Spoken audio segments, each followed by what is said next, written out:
Hi, let's talk about sleep a little bit.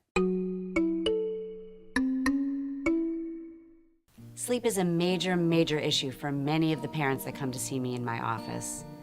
I want to talk about normal sleep patterns first, and then we'll get into ways to help your baby sleep through the night. Normal sleep patterns, meaning for all of us, babies, toddlers, children, adults, people are videotaped as they are sleeping, videotaped the whole night long. You will see that everybody rouses in the middle of the night. All of us do. Sometimes people even sit up in bed and kind of look around for a second, and then we close our eyes and go back to sleep.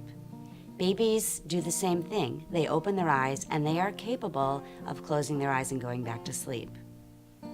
When they're first born, babies really need to eat every few hours. Newborns are every 2 to 3 hours. The older infants are a little bit longer. But by the time they're about 6 months old, babies really don't need to feed during the middle of the night. They really can give you a good 8 to 10 to 12 hour stretch of sleeping without feeding, and it is safe for their health, it's safe for their nutrition, totally fine.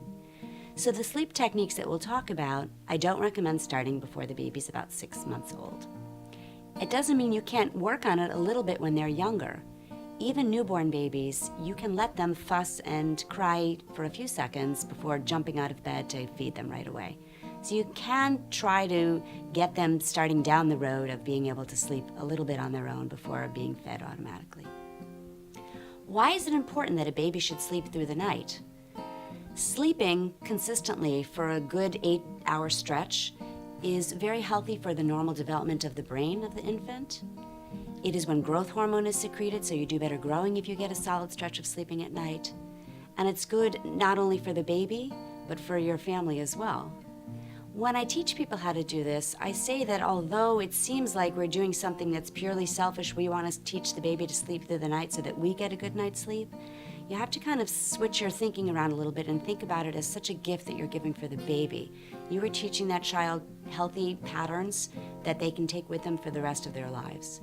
I very often see when I have parents who are nervous to do this or just feel like they don't want to deal with the whole training process, that those parents who have children who don't sleep well, as the child gets older, they're still complaining to me that it's a 3-year-old that won't go to sleep, it's a 12-year-old that can't sleep all night. It's very easy to train children when they are young to sleep through the night. It gets a little harder as they get older. There's so many learned behaviors that come to play a part of this. So I'd really recommend starting this when the baby's around 6 months and not delaying it longer than that.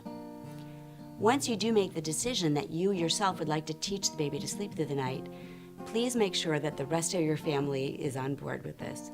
Partners, other children in the family, neighbors if you share walls with everybody needs to know that you're going to go through a few days of a training process to teach the baby to sleep through the night, and then all will be quiet afterwards and everybody will be able to sleep beautifully after that. That wraps up why we need to teach your baby to sleep. Now let's talk about how we're going to do it. That'll be in my next video. If you have any questions regarding why you should teach your baby to sleep through the night, please contact me at askdrrisa@gmail.com or click on the link below to follow us to our website.